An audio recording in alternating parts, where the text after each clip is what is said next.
Hola a todos, buenos días. Hace unos pocos días que no nos vemos, pero bueno, ya os he hecho un poquito de menos. He pensado que os serviría de ayuda el realizar un vídeo explicativo sobre cómo hay que hacer un comentario de texto para segundo de bachillerato, ¿vale? En este caso vamos a seguir el modelo que ya hemos hecho en primero de bachillerato, siguiendo las pautas de comentario de texto histórico. En este caso, primero con la introducción, tipo de fuente, carácter, autor, título, cronología, el resumen y luego el contexto histórico, que sería todo lo que ocurre antes o que explica el texto, el análisis histórico estableciendo y desarrollando los conceptos e ideas del texto, y la conclusión histórica, lo que ocurre, las consecuencias de ese texto, lo que ocurre después del texto que estamos comentando. Para abordar el texto no es muy complicado. Primero tenemos que hacer, aquí tenemos el texto, serían las abdicaciones de Bayona del 5 de mayo de 1808, que es un texto paradigmático del primer tema, 5.1, que nos permite abordar un montón de contenidos del mismo, tanto para explicar la situación previa de este texto como para hablar de las consecuencias posteriores. Por tanto, nos resulta muy interesante. Entonces, vamos a ir paso a paso. Pues, vamos a ver cómo empezaríamos este comentario. Entonces, como ya hemos visto anteriormente, vamos aquí, que es lo que tendréis que hacer vosotros pues, para elaborar estos comentarios. Vamos a las pautas de comentario y vamos a la introducción. El siguiente texto, ¿vale?, que forma parte de un discurso, ensayo, manifiesto. En este caso podríamos decir que el siguiente texto forma parte de las abdicaciones de Bayona, promulgadas el 5 de mayo de 1808. En este caso, ¿por quién? Realizadas por Carlos IV, Fernando VII y Napoleón Bonaparte, aparecen aquí. Debe considerarse una fuente directa y tiene un carácter político-jurídico, ¿vale? Y va dirigido fundamentalmente a la nación española, ya que lo que se está tratando en este documento es quién posee el derecho a la corona del Reino de España, ¿vale? Así que esa sería una introducción básica, es bastante fácil. El resumen. Debemos explicar de forma sintética cuál es el tema del texto. Yo siempre os digo que que podemos hacer un resumen en 1 o 2 líneas, a lo sumo 3. Simplemente tenemos que hablar que estos fragmentos del texto abordan, en este caso, las abdicaciones de Bayona. La primera abdicación de Fernando VII en Carlos IV y la abdicación de Carlos IV en Napoleón Bonaparte. Por tanto, podríamos decir que se tratan de un texto en el que se exponen las razones o argumentos por los cuales Fernando VII cede la corona a Carlos IV y posteriormente Carlos IV, abdica en Napoleón Bonaparte. La clave fundamental, básicamente, es la justificación de estas abdicaciones. Así que el resumen está bastante claro. Son las abdicaciones de Bayona. Hay que explicitar que hay 2 abdicaciones, de Fernando VII en Carlos IV y de Carlos IV en Napoleón Bonaparte, y que los textos lo que se hace es exponer esa cesión de los derechos al trono y justificar por qué se hace. Ya está. Esto en 2 o 3 líneas lo redactamos y ya está. Punto. No tiene más, ¿vale? Luego, cuando vamos al contexto histórico, que es la situación previa a estas abdicaciones de Bayona del 5 de mayo de 1808, aquí radica un problema. Siempre os planteáis, ¿hasta dónde me voy? Atrás. ¿Hasta dónde tengo que ir? ¿Qué es lo que tengo que explicar? Bueno, estamos hablando de la cesión de la corona o de los derechos a la corona de España. Por tanto, ¿de qué tendremos que hablar? Bueno, tendremos que hablar de cuáles son los antecedentes del reinado, en este caso, al completo de Carlos IV. Hay gente que diría, ¿pero qué? ¿Hasta dónde me voy? ¿Me voy hasta el motín de Aranjuez de 1808, de marzo de 1808, en el que se produce la anterior abdicación forzada de Carlos IV en Fernando VII, debido a la conjura aristocrática que se produce en Aranjuez y una facción de la corte que presiona, en este caso, a Carlos IV para que abdique en Fernando VII. ¿Voy hasta ahí y a partir de ahí lo explico? Bueno, esto realmente tampoco nos ofrecería las claves fundamentales para entender por qué se producen estas abdicaciones de Bayona. Debemos tener en cuenta que tenemos que relacionar la política interior, digamos, cómo es la evolución del reinado de Carlos IV, con la política exterior y el contexto internacional del reinado de Carlos IV. Así que hay que explicar cómo fue el reinado de Carlos IV, centrándonos en la política exterior de Carlos IV y cómo esta afecta, en este caso, a la situación en el interior del país, ¿vale? Agudizándose la crisis del antiguo régimen debido a la mala situación, etc. Esta mala situación del país, ¿por qué es provocada? Pues es provocada fundamentalmente por una política exterior muy activa en la que, si os acordáis un poco, la política de Carlos IV viene o es liderada desde los primeros años por su primer ministro, que es Godoy. En este caso, Godoy lo que va a hacer es que España entre en numerosos conflictos bélicos, en la guerra de la Convención de 1793 a 1795, con la paz de Basilea es cuando él adquiere el título de Príncipe de la Paz, y luego posteriormente, tras el Tratado de San Ildefonso de 1796, es ahí cuando se produce un viraje y bueno, se vuelve a la misma política que habían seguido todos los Borbones, esto es aliarse con Francia, que es su aliado natural, ¿vale? Entonces, a partir del Tratado de San Ildefonso, que ya lo habéis visto en los textos, lo que se produce es, en este caso, que España va a entrar con Francia en todas las guerras contra su principal enemigo, que va a ser Inglaterra, también enemigo de España, por la hegemonía en las colonias americanas. Entonces, va a haber una serie de guerras, de conflictos con Gran Bretaña y que van a provocar, pues eso, un gasto público muy grande, ¿vale? Dentro de una monarquía absoluta que ya le costaba mucho sostenerse, porque si lo recordamos lo pagaban impuestos los del tercer estado, bueno, lo que son las características del antiguo régimen. Entonces, el Estado se encuentra en la bancarrota porque hay numerosos conflictos con Gran Bretaña. Además, por ejemplo, en 1805, dentro de esas confrontaciones, se produce la batalla de Trafalgar y con ello una derrota muy importante de la flota hispano-francesa. Con ello España pierde, digamos que, su capacidad para tener una circulación fluida con sus colonias, ¿vale? Bueno, entonces, como ya hemos visto, esta política exterior de alianza con Francia contra Gran Bretaña va a suponer la entrada de España en numerosos conflictos y, por ende, va a tener unos efectos muy negativos en la situación de España.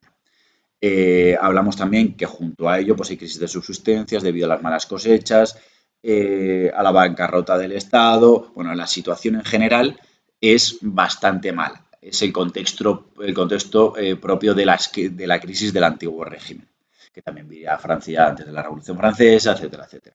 En el que, sobre todo los miembros del tercer estado, que son los que llevan todo el peso impositivo, etcétera, pues ya se van a intentar levantar en algunas ocasiones, va a haber motines, etcétera, contra esta mala situación generalizada del reino.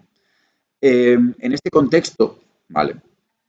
Hay que ir entendiendo que la política realizada por Godoy, y en este caso por Carlos IV, va a ser vista con malos ojos por la mayor parte del pueblo y sobre todo por ciertos sectores aristocráticos.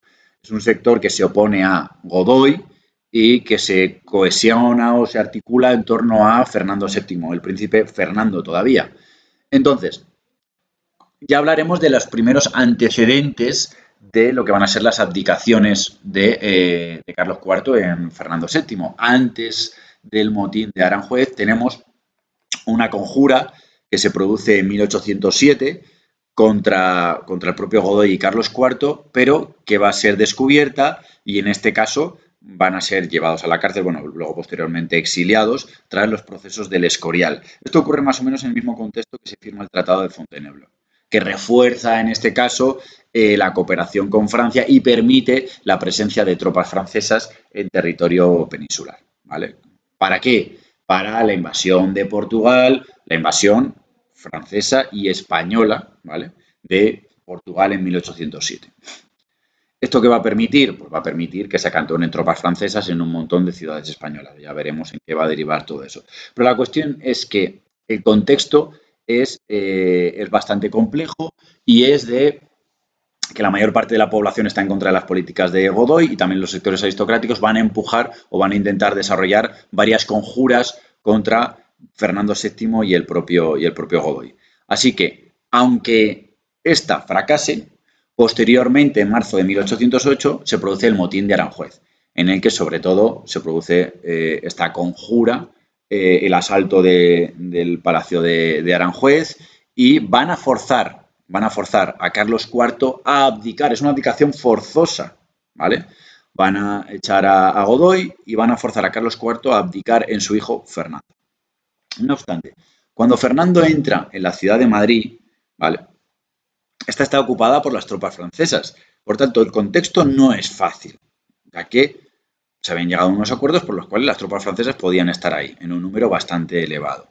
Entonces, Carlos IV no se queda ahí y acepta, en este caso, que su hijo Fernando sea el nuevo rey, sino que va a mandar una carta, que la tenemos por aquí, yo creo.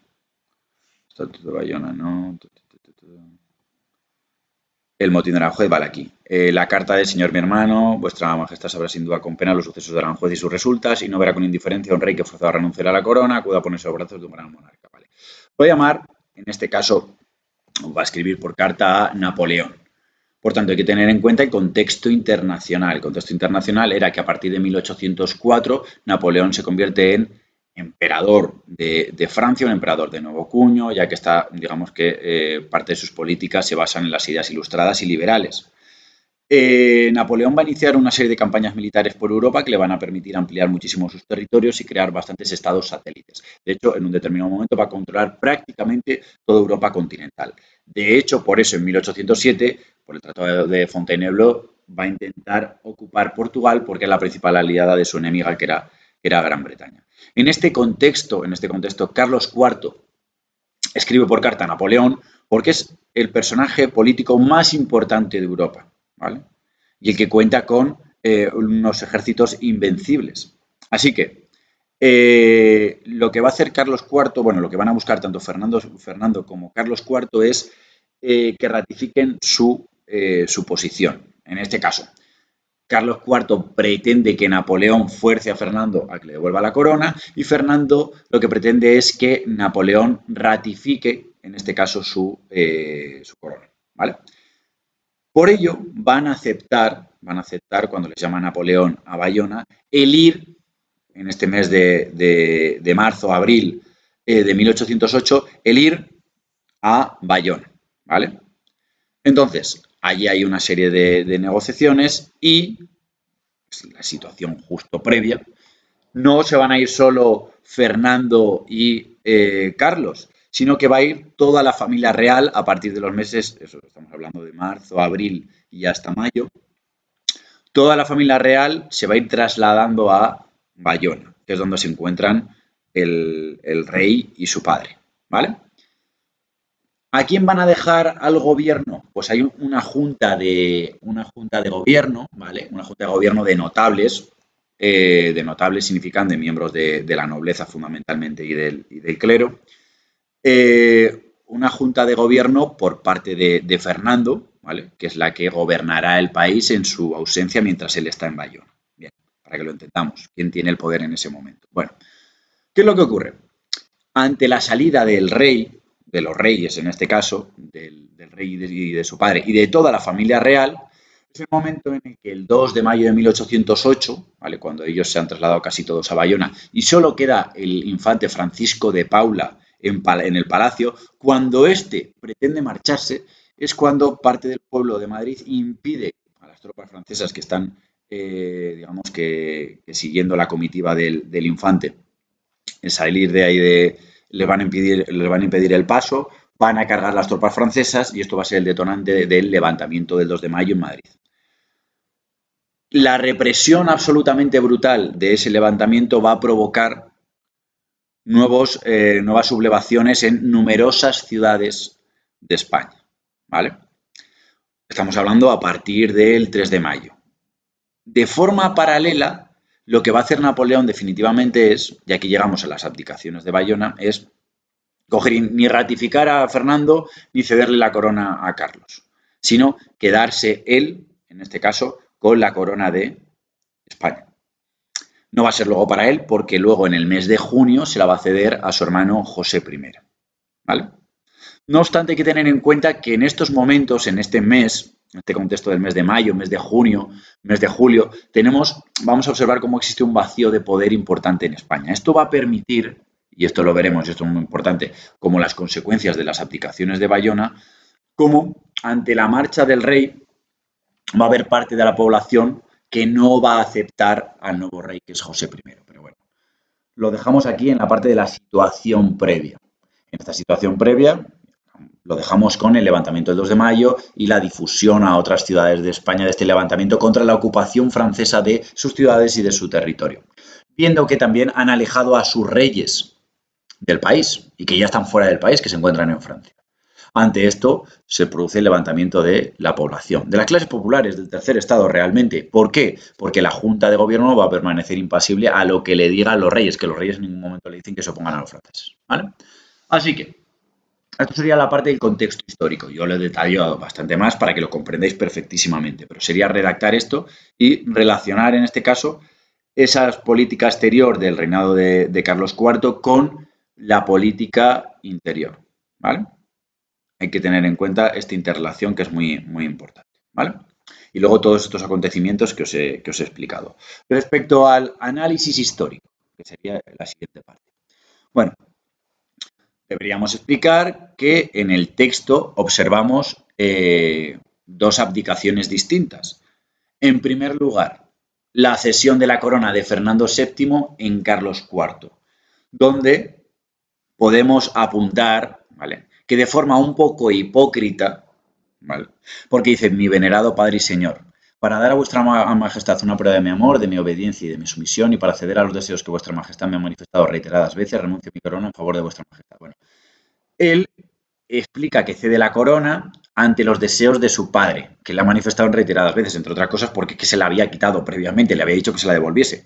Bueno, pues básicamente de forma un poco hipócrita le dice que se la cede, obedeciéndole de forma muy sumisa, cuando en realidad había conjurado varias veces contra su padre para obtener la corona y de hecho había conseguido la corona a la fuerza.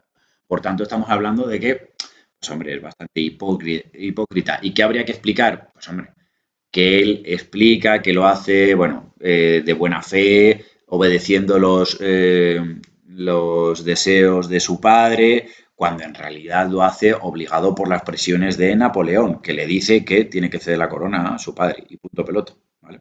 Además dice que recomienda a las personas que me han servido desde el 19 de marzo. En este caso, desde que consigue la corona, pues tiene una serie de consejeros, ministros y demás, y simplemente dice, en este caso en la última frase, que que se lo recomienda a él pues como futuros ministros. Pero bueno, esto tiene menos importancia. Lo más importante sería ver la diferencia que existe entre lo que se dice en el texto y lo que realmente subyace, y es esa animadversión hacia su padre que le llevó a conjurar contra él y a forzarle a cederle la corona. Y la clave es que Napoleón condiciona en este caso, le presiona, debido a su superioridad militar, etcétera, le presiona para que ceda la corona a su padre. En el segundo texto, digamos que en la segunda abdicación, tenemos la justificación de Carlos IV, cómo justifica que ceda los derechos de la corona a Napoleón Bonaparte. Y esto sí que es interesante. En primer lugar, nos de su majestad el rey Carlos, que no ha tenido en toda su vida otra mira que la felicidad de sus vasallos, constante en la idea de que todos los actos de un soberano deben únicamente dirigirse a este fin. Aquí en estas tres líneas dice que hace todo por la felicidad de sus vasallos. Esto nos suena un poco a lo que ponía al principio del tema, y es que este monarca en un primer momento sigue las líneas de su padre Carlos III, que es el déspota ilustrado por antonomasia en España. ¿Os acordáis? Todo para el pueblo, pero sin el pueblo, etcétera, etcétera. Entonces, digamos que Carlos IV sigue imbuido un poco de esa idea de que el objetivo fundamental es la felicidad de sus súbditos, ¿vale? Haciendo lo que él crea conveniente, pero bueno. Entonces, justificando que esto es lo mejor para sus súbditos, para España, dice, ha resuelto ceder, como cede por el presente, todos sus derechos al trono de España y de las Indias, importante todavía las colonias americanas, a su majestad el emperador Napoleón. Como el único que, ojo, ¿por qué dice que es lo mejor que puede hacer para la felicidad de sus súbditos? Porque debido a la mala situación en la que se encuentran, ¿vale?, es el único que en el estado a que han llegado las cosas puede restablecer el orden. Habla de mantener el orden.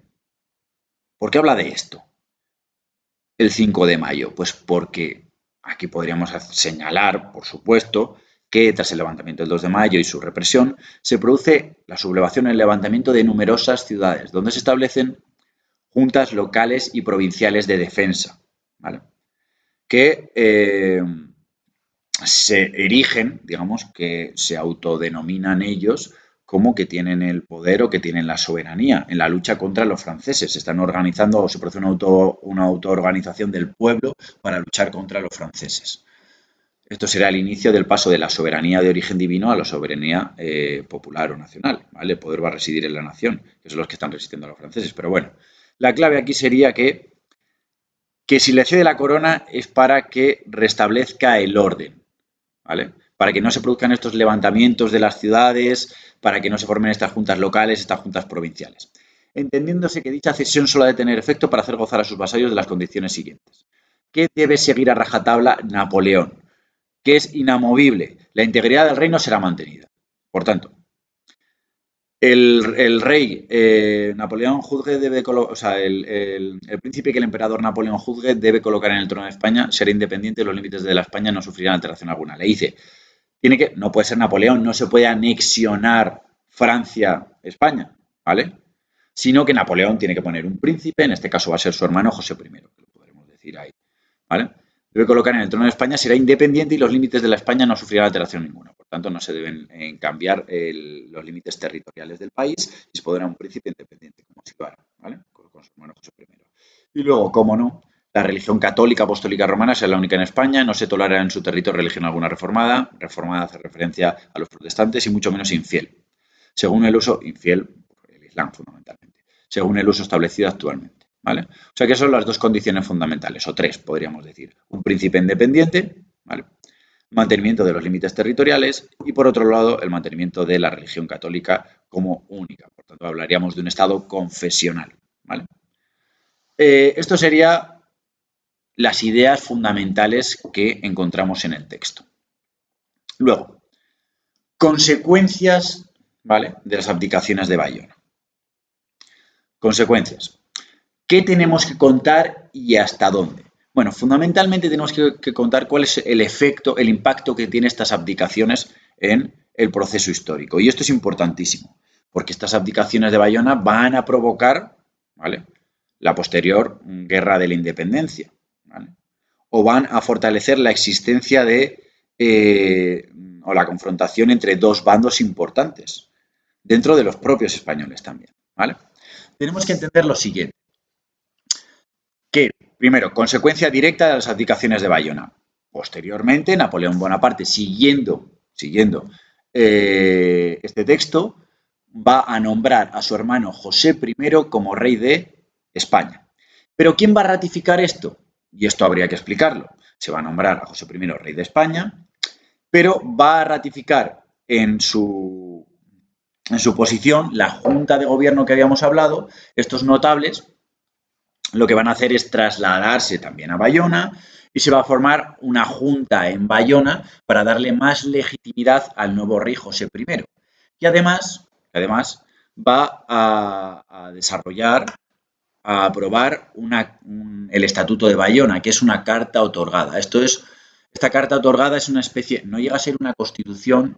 La diferencia entre carta otorgada y constitución es que la carta otorgada es una serie de derechos y libertades que da el monarca a sus súbditos, que pueden llamarse ciudadanos porque puede haber igualdad jurídica, etcétera, etcétera, pero no existe representatividad. ¿Qué significa? La Constitución, ¿vale?, ha sido elaborada, aunque sea de forma indirecta, por los ciudadanos. Es decir, los ciudadanos han elegido a sus representantes y estos han elaborado las normas, que sería la Constitución. Aquí la carta otorgada son derechos y libertades que se dan a los ciudadanos, pero de forma autoritaria y arbitraria por parte del monarca. Entonces, las juntas de Bayona lo que van a hacer es legitimar este Estatuto de Bayona y legitimar y justificar, en este caso, a José I. Así que vamos a tener una España afrancesada, ¿vale?, que será la España que acepta a su nuevo monarca, José I, el rey José I, que digamos que hasta el mes de julio, con la aprobación del Estatuto de Bayona, no se va a trasladar a Madrid. En ese intermedio, entre el mes de mayo y julio, junio y julio, digamos que han estallado numerosos levantamientos. Tenemos aquí el mapa más interesante, que es aquí, ¿vale? Tenemos los levantamientos que se producen, aquí, con los principales levantamientos populares de 1808, ¿vale? Todos estos levantamientos que se producen. Y si veis, muchos de ellos son en junio, 24 de mayo, 27 de mayo, 24 de mayo. Por tanto, tenemos entre los meses de mayo, junio, ¿vale? Aquí tenemos uno de junio, 30 de mayo. Bueno, a lo largo de finales del mes de mayo, principios del mes de junio, se produce una serie de levantamientos que les va a costar bastante someter, en este caso, a las tropas francesas que ocupaban el territorio. Va a llegar en el mes de julio, agosto, a Madrid José I, pero los franceses todavía no han controlado ni mucho menos todo el territorio. ¿Vale? Hemos dicho que va a haber. Pero volvemos aquí a las abdicaciones. Hemos dicho, como consecuencia directa de las abdicaciones de Bayona, tenemos el nombramiento de José I con el Estatuto de Bayona, etcétera, etcétera. Pero, por tanto, tenemos una parte de los españoles que aceptan, en este caso, a José I, que hay que tener en cuenta que es un rey que va a intentar difundir una serie de ideas liberales, que eran las que estaban vinculadas a esa carta otorgada. Por tanto, en el que se defendía la igualdad jurídica, ciertos derechos y libertades de la ciudadanía, aunque con un régimen autoritario y no representativo, ¿vale? Ya que no pueden votar, en este caso, los ciudadanos a sus representantes. Eso por un lado, pero es que buena parte de la ciudadanía, la mayor parte de los españoles, se oponen en este caso al reinado de José I. Es lo que llamamos la España patriota, ¿vale? Por un lado tenemos los afrancesados y por otro lado tenemos los patriotas. Entonces, de forma paralela, se aprovecha el vacío de poder que hemos dicho que hay en los meses de mayo, junio, julio, para crear un nuevo poder, un poder de nuevo cuño, de carácter completamente liberal y revolucionario, desde el punto de vista que los patriotas reclaman el derecho a la corona de Fernando, aunque él no hiciese nada por retenerlo, pero bueno, reclaman en este caso la vuelta de Fernando, que era el rey que tenían hasta que se marcha a Bayona. De hecho, por eso se le llamará Fernando el Deseado durante la guerra. Digamos que tienen esa referencia del rey, pero ya no vamos a hablar de una soberanía de origen divino, sino de una soberanía popular. ¿Por qué? Porque en este vacío de poder se va a llenar ¿con qué? Con las juntas locales y las juntas provinciales de defensa. Con el levantamiento ante los franceses se crean unas asambleas de nuevo cuño en las que participan no solo miembros de los estamentos privilegiados, nobles y clero, sino también miembros del tercer estado, ¿vale? Y estas juntas se van a encargar de intentar llevar la lucha contra los franceses. Vamos a ver que muchas de ellas serán sofocadas, pero en un determinado momento, en el verano de 1808, se produce una victoria fundamental que la tenemos aquí, ¿vale? Que es la batalla de Bailén, ¿vale? En el mes de julio de 1808. Esto va a obligar incluso a José I a marcharse de Madrid hasta Vitoria. Digamos que se recupera por momentos el control de los españoles de parte del territorio, de buena parte del territorio. Y será en ese momento cuando se pueden organizar las juntas. Esas juntas provinciales van a mandar a sus representantes a una Junta Suprema Central gubernativa, que aparece aquí. Creación de la Junta Suprema Central, el 25 de septiembre de 1808 en Aranjuez, ¿vale? Esta Junta Suprema Central Gubernativa lo que hace es acoger a los representantes de todas las juntas provinciales. Por tanto, hay que tener en cuenta que buena parte de estos representantes van a ser elegidos por la ciudadanía. En este caso son representantes de cada una de las provincias, que las van a representar en esta Junta Suprema Central Gubernativa, que es la que se va a encargar de organizar la defensa de los franceses y gobernar en los territorios que controlan, aunque sean por poco tiempo, ¿vale? Hay que tener en cuenta, y con esto ya vamos a terminar, que esta Junta Suprema Central va a ser la que articule o la que organice a la España patriota o a los patriotas, Aunque hay que tener en cuenta que dentro de estos patriotas que se levantan contra los franceses va a haber, digamos, que una parte que son absolutistas y quieren seguir manteniendo el antiguo régimen, y va a haber otra parte que lo que van a tender es a implantar un nuevo sistema liberal en el país, a la vez que se está luchando contra los franceses. Y lo vamos a observar cómo. Podemos verlo aquí, ¿vale? Para que veáis cómo la Junta Suprema Central se tiene que ir marchando, ¿vale? Bueno, esto es la primera, la batalla de Bailén, en el verano todavía, y aquí lo vamos a observar un poquito mejor. Ahora, ¿vale? Con la llegada de Napoleón, en este caso en diciembre de 1808, va a derrotar a los españoles en numerosas ocasiones y va a ir presionando la Junta Suprema Central desde Aranjuez, primero a Sevilla, ¿vale? En 1809 y de Sevilla a Cádiz en 1810. Esta Junta Suprema Central, digamos que el regente, que va a ser Castaños, la va a convertir, ¿vale?, en unas cortes.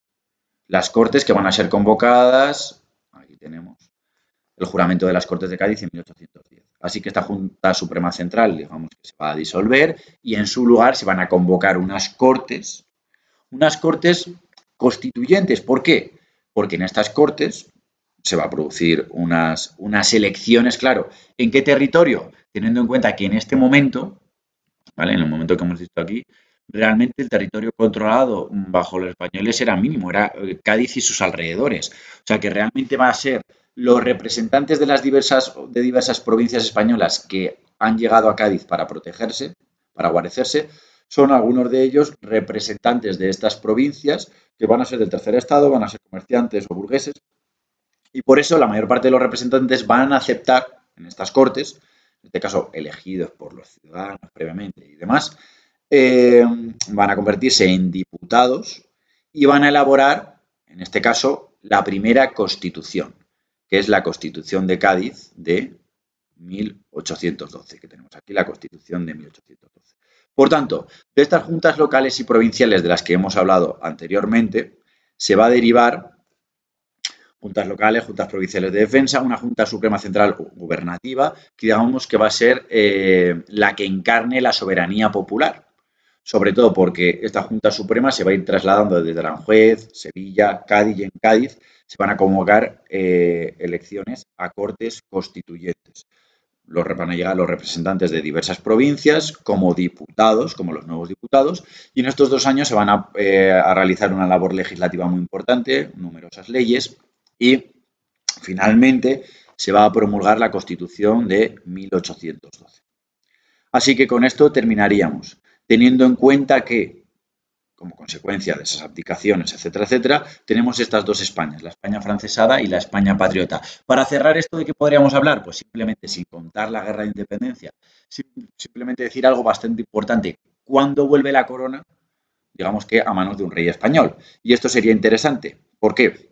Porque hablaríamos de que por el Tratado de Valensay en diciembre de 1813, cuando ya tiene la guerra perdida Napoleón, Napoleón le va a dar la corona a Fernando en Valensay. Valensay es una localidad francesa que se encuentra en el norte, por tanto, está en el interior de Francia. Se la cede, pero claro, le está cediendo una corona, digamos, que tiene un carácter absolutista. Es una cesión directa entre individuos, digamos, sin que la nación tenga nada que decir, sin que la nación española, pero ya hemos dicho que ha cambiado el principio este de soberanía de origen divino a soberanía nacional. Por tanto, el poder reside en la nación, no reside en Napoleón o en un rey que se la cede, no. Entonces, en este caso, y esto es importantísimo, hay que tener en cuenta que las Cortes que se encuentran ya reunidas en Madrid después de haber echado a Napoleón, le van a decir a Fernando VII que tiene, en este caso, que jurar la Constitución de Cádiz de 1812 para que se le ceda la corona. O sea, él no puede ostentar la corona y ya está. Debe ser el pueblo español, bueno, él debe ratificar la Constitución que da la soberanía a la nación española. Por tanto, como Fernando no está de acuerdo con eso, lo que va a pretender, y ya veremos, es alargar su viaje de vuelta y en 1814 primero va a ir a Valencia y va a intentar organizar o reorganizar a los sectores absolutistas, ¿vale?, con el manifiesto de los persas, etcétera, etcétera, para ver qué apoyos tienen el reino, y luego posteriormente, previo golpe de Estado, va a entrar en Madrid.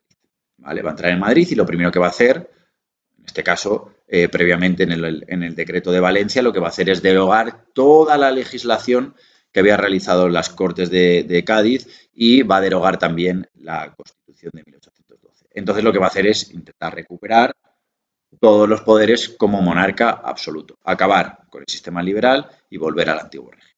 ¿Vale?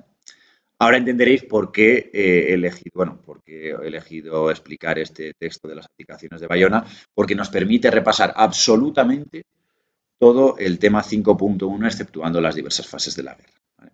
Si tenéis dudas al respecto, no solo tenéis que preguntarme. No voy a poder estar a disposición total, pero bueno, alguna cosilla sí que puedo responder. ¿Vale? Pues nada, chicos y chicas, un abrazo fuerte para todos. ¿Vale?